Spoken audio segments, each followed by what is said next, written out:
la presidenta presentó al país como la solución. Dijo, vamos a encerrar en ese penal a todos los cabecillas de bandas criminales. ¿Crees que Chayapalca podrá recibir a estos cabecillas? ¿Crees que Chayapalca está preparada? Te hago una pregunta que intentaré responder en los siguientes minutos. ¿Crees que hay espacio suficiente en el penal de Chayapalca para albergar a líderes criminales? Te voy a mostrar unos números que creo te van a dejar pensando, y ojalá que este anuncio se aplique bien y ojalá que se resuelva el problema de falta de espacio en los penales del Perú. Hecha la pregunta, quiero ver quiénes están conectados. Gracias siempre. Si todavía no estás conectado al Buenas, de lunes a viernes 7 de la noche. Si todavía no estás suscrito a Latina, recuerda que este servicio de 24/7 te pone en YouTube una señal ininterrumpida. Así que es momento que le des a unirme, suscribir a la campanita para que te lleguen notificaciones. Y si me dejas un like y un comentario, te lo agradezco mucho. Gracias.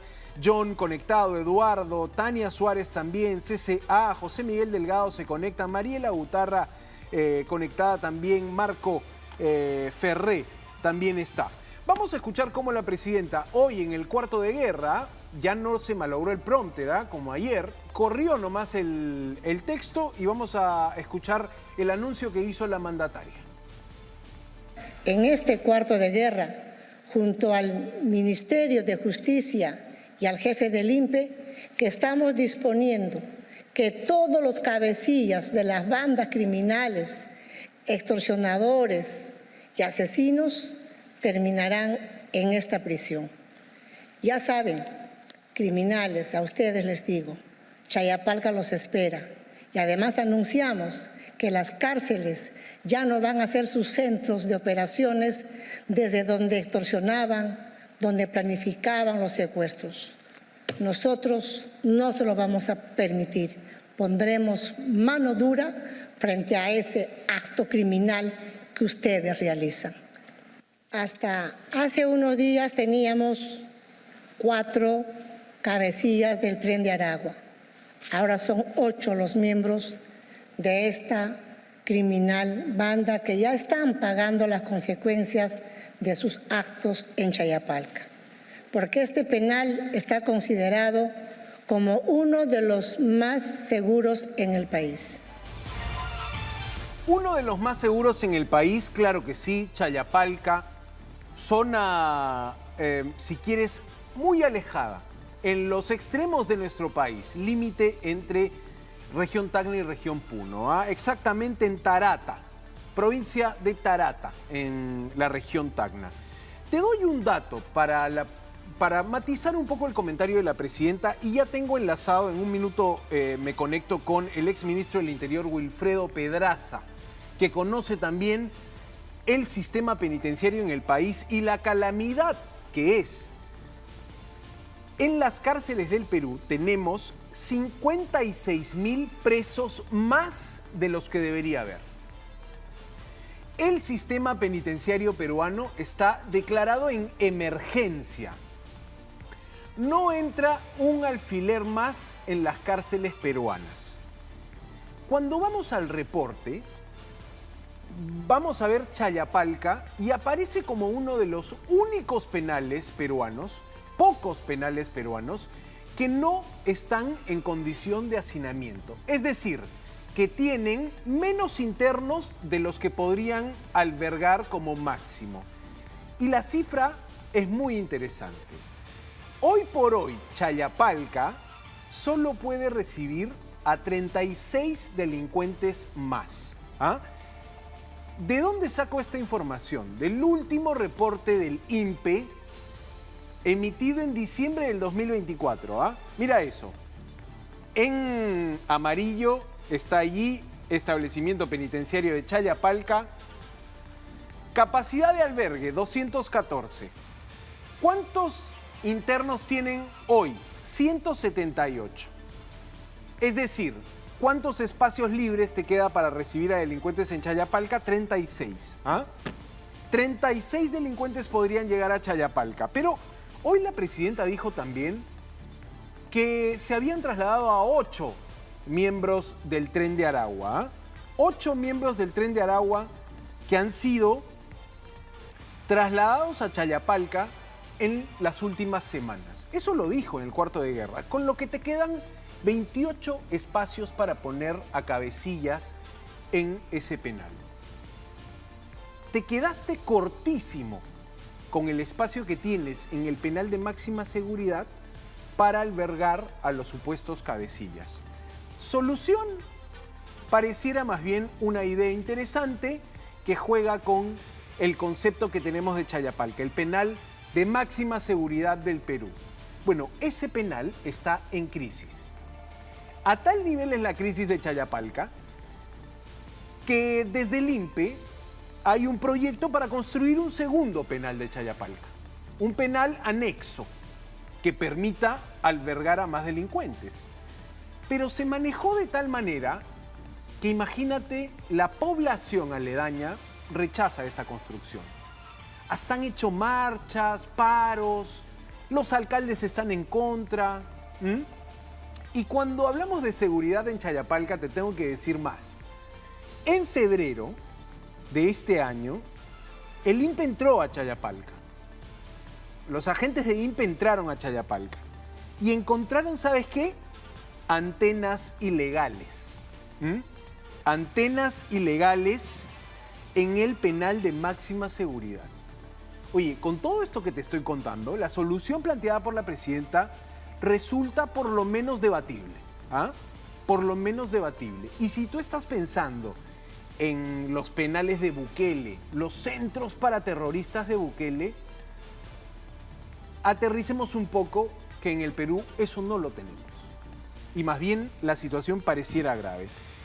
Quiero invitar al programa al doctor Wilfredo Pedraza, quien ha tenido la amabilidad de estar y darnos unos minutos de su tiempo para tocar este tema. Él es exministro del Interior, pero también ha sido en su momento jefe del INPE. Doctor Pedraza, gracias por estar en Latina. Muy buenas noches. Buenas noches, Santiago. A disposición.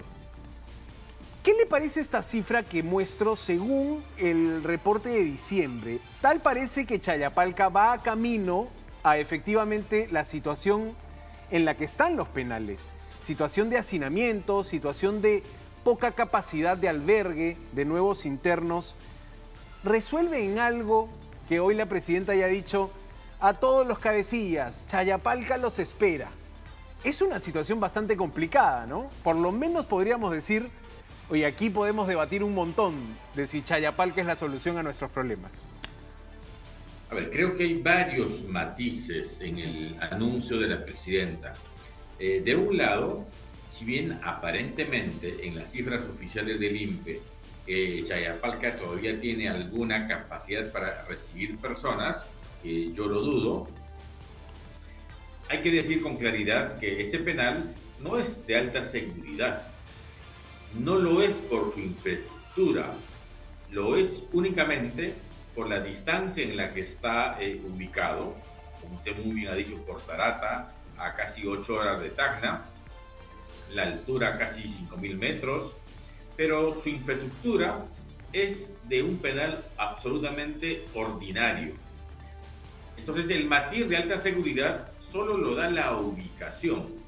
Pero en segundo lugar, el Ejecutivo no puede disponer, porque se le ocurre, que los presos vayan a cierto penal si es que previamente, por lo menos la ley vigente así lo establece, no haya sido objeto de alguna evaluación interna, una clasificación y algún fundamento que explique su reubicación o ubicación en el penal de Chayapalca. Es decir, no porque se le ocurre a la presidenta, un interno va al penal de Chayapalca. Va alguien al penal de Chayapalca por dos razones.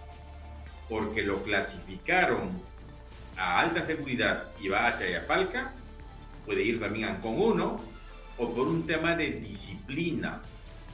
Entonces siempre hay un fundamento, tiene que haber un fundamento.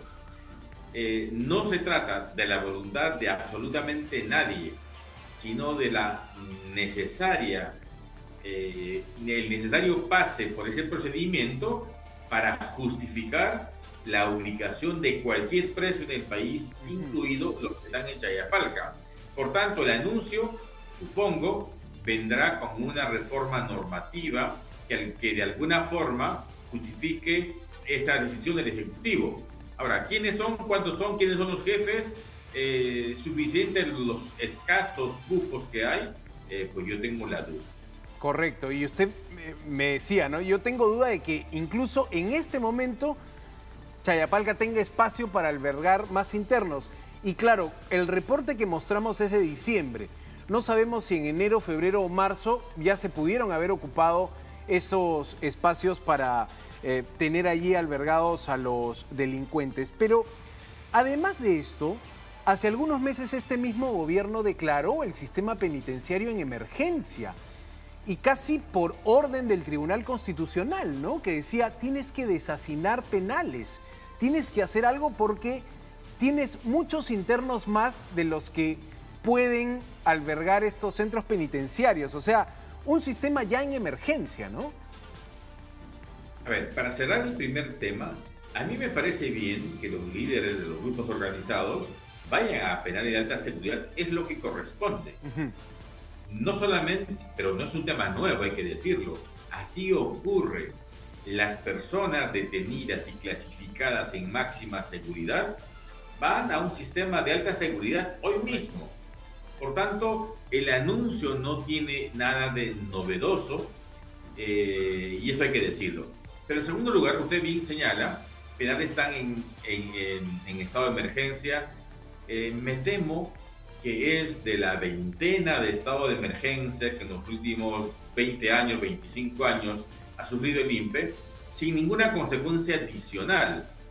Entonces, esta última declaratoria de emergencia, ¿en qué se ha traducido para el INPE? ¿En más recursos? No. ¿En más proyectos de inversión para hacer penales? Tampoco. ¿En compra de equipamientos? Tampoco. Es decir, ¿en qué se ha traducido este estado de emergencia? En absolutamente nada.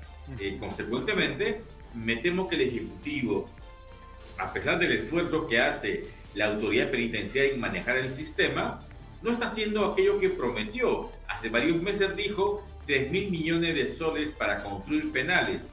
Yo no veo hasta ahora que se construya algún penal de envergadura, salvo el penal de Abancay, pero es un penal local para 800 presos. Todos a veces aluden a Bukele y el propio ministro de Justicia, sentado en la mesa de guerra, ha estado visitando a Bukele.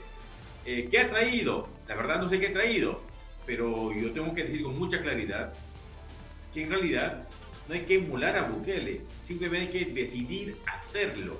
Si el gobierno quiere realmente construir penales de alta seguridad, nada se lo impide. En todo caso, ¿por qué no se hace?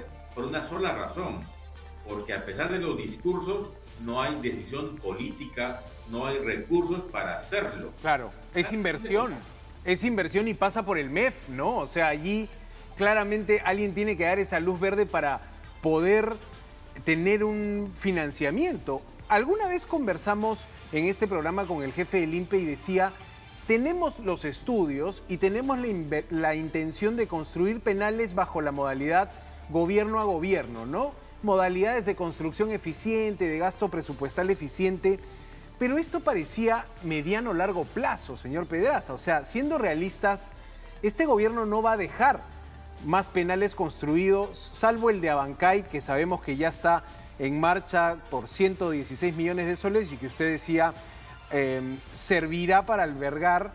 Esto puso la primera piedra en febrero, así que ni siquiera podríamos decir que estará construido al término del gobierno, pero vaya herencia que va a quedar para el próximo gobierno, ¿no? Una situación carcelaria terrible. Concuerdo plenamente con usted. Este gobierno no va a poder inaugurar ningún penal, porque además tampoco lo está haciendo. El penal de Abancay ha tomado 20 años en terminar como está. Este gobierno prácticamente casi no hizo nada. El proyecto de inversión, los recursos vienen desde mucho más atrás.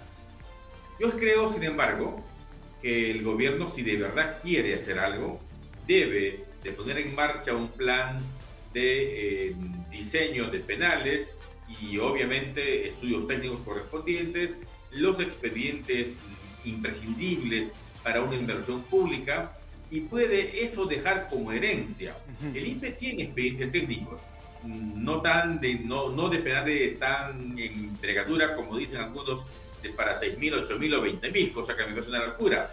Pero un gobierno responsable que no piensa en la foto inmediata tiene que hacer proyectos de inversión, tiene que comenzar a poner en marcha la construcción de un penal con los proyectos de inversión, porque un penal por lo menos toma hacer 5 años. De manera tal que hagan lo que hagan, aún sea de gobierno a gobierno, por inversión privada, este gobierno no podrá inaugurar ningún penal, pero sí puede dar el play de honor, comenzar con esos procesos, y eso ya será rescatable.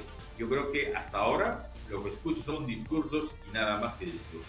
Sí, y esa era la sensación que teníamos, ¿no? Que la sola mención de Chayapalca podía de alguna manera confundir a la ciudadanía y presentar este espacio penitenciario como un espacio de máxima seguridad. Ya usted nos dice, el único rasgo de alta seguridad es que está muy alejado, digamos, ¿no? Muy, muy alejado. ¿Y qué me dice, señor Pedraza, de los problemas que a veces se presentan para construir penales por el rechazo de la comunidad que está allí, ¿no? Pasó en esta idea de ampliar Chayapalca, rápidamente salieron los alcaldes distritales, los vecinos, organizaciones civiles, bajo la lógica de que nadie quisiera tener un penal en su jurisdicción. Pero yo me ponía a pensar, oye, primero negocias con la ciudadanía, con los locales, primero conversas y después anuncias, ¿no? Diríamos que de momento está paralizado el tema de ampliar Chayapalca por un rechazo ciudadano. ¿Qué hacemos con eso si empiezan los alcaldes a decir, aquí no un penal, aquí no un penal? ¿Se tendría que imponer desde el gobierno central una decisión? Mire, no hay forma de imponerlo, se trata de licencia social y consecuentemente lo que corresponde es ofrecer las ventajas que tiene un penal o la construcción de un penal en zonas de su lugar. No es una tarea tan fácil. No solamente ha habido rechazos en Chayapalca, ha habido en Puno, por cerca del penal de Yanamayo, aquí muy cerca en Cañete, en Huaral, etcétera. De manera tal que el rechazo es casi una regla, pero se sale de dos maneras. Uno, mostrando las ventajas de la construcción, y eso no es una ventaja, digamos, banal. Si se ofrece contratar mano de obra local, si se ofrece comprar los insumos y materiales del mercado local, se mueve su economía. Y además se explica que, cosa que es verdad, los penales terminan siendo pequeños focos de comercio, en hospedaje, en productos de pan llevar, en restaurantes. Digamos, se generan negocios y no de tan pequeña envergadura, porque la dinámica de estar interno, la familia que va, jueces, fiscales, trabajadores, genera un movimiento económico siempre alrededor de un penal. De manera tal que lo que hay que hacer es vender el producto correctamente. Imponer mano militar, la construcción de un penal, eso ha fracasado desde hace muchos años, de manera tal que toca hacer un trabajo correcto, profesional, técnico, para obtener una licencia social. Qué interesante eso que dice. En Lima podemos ver cómo quizá ese corredor San Juan del Lurigancho o Penal Castro Castro, que no están muy lejos, distanciados, tienen una oferta de servicios. Estamos entendiendo que también eso es política, ¿no? Convencer, persuadir, vender bien la idea a una comunidad para que pueda admitir la construcción de un centro penitenciario. Pero de todas maneras es un tema no resuelto y, como usted dice, se requiere muchísimo presupuesto. ¿Cómo califica esta estrategia de la presidenta Boluarte de salir a comunicar todos los días algo en este llamado cuarto de guerra? De alguna manera la presidenta está inaugurando este estilo, ¿no? No la habíamos visto antes tan constantemente emitiendo pronunciamientos, incluso con las dificultades técnicas como la que se vio ayer. Pero, ¿cómo analiza ya esta estrategia de comunicación en cuanto a lo que toca a la seguridad ciudadana? A ver, es incontestable que en materia de seguridad hay que saber comunicar. Y es muy difícil porque todos los días ocurren hechos negativos que son difundidos por la prensa, como es natural. Sin embargo, me parece que instalar un cuarto de guerra, tener emisiones diarias, me parece un exceso en términos de comunicación, una pérdida de tiempo de la presidenta que tiene que estar en otros temas nacionales, una pérdida de tiempo de los comandantes generales de las Fuerzas Armadas o de la policía o del personal de alta jerarquía de nuestro país que está sentado seguramente esperando un tiempo, preparando esta información, que la verdad es una información cotidiana. Entonces, a mí me parece un poco patético, para decirlo con todas sus letras, ver emisiones diarias de información no tan relevante, porque históricamente la policía siempre ha trabajado. Me gustaría escuchar algo que es fundamental: información de cuántos grupos de inteligencia se han formado todos los días, cuánto personal de inteligencia se ha sumado a estos grupos, cuántos recursos se han dado para trabajar en inteligencia, cuánta tecnología se está incorporando, cuánta logística para hacer aquello que es útil y es único casi en la lucha contra la extorsión, que es inteligencia, inteligencia y más inteligencia. Y lo que vemos no es eso. Lo que vemos son reportes de acciones policiales casi ordinarias, que seguramente se esfuerzan. Yo no tengo la menor duda. Estoy absolutamente seguro que la policía trabaja, pero hay que darle más respaldo, más logística, pero hay que hacer exactamente lo único que funciona en la lucha contra la extorsión, que es hacer trabajo de inteligencia. Y yo no veo en el cuarto de guerra una situación así. Por eso me parece una pérdida de tiempo de las altas autoridades concurrir al Palacio de Gobierno todos los días, con lo que significa desplazarse, estar, participar, preparar esa información que no tiene ningún impacto, porque finalmente es una información que la puede transmitir el comandante general de la policía o el ministro del Interior, que es el competente, y no tener sentado a tantas personas, porque ese anuncio, si bien puede resultar interesante, reitero, en términos de comunicación, hasta un punto, todos los días, francamente, es un exceso y una pérdida de tiempo. Muy interesante el punto de vista de Wilfredo Pedraza, ex ministro del Interior, ex jefe del Instituto Nacional Penitenciario de nuestro país. Muchísimas gracias por su tiempo, señor Pedraza. Hasta una próxima oportunidad. Muchas gracias. Solo una cosa. Sí, claro, por favor, para terminar, dígame. Por supuesto, para que no haya una mala lectura de lo que decimos, es imprescindible que haya penales de alta seguridad. Es imprescindible que los líderes de las bandas organizadas vayan a penales de alta seguridad. Pero por favor, hay que construirlo. Hay que construir más. Claro. Tipo Ancón 1, tipo el penal de Cerro de Pasco, Cochamarca, quiero decir. Digamos, si no se construye, en realidad el discurso va a quedar en eso, en discurso. Muchas gracias. Acción ejecutiva, ¿no? Las palabras, pero los hechos también. Y aquí es proyectos, infraestructura, claridad y decisión. Gracias, señor Pedraza, por su tiempo. Muy buenas noches. Gracias a usted.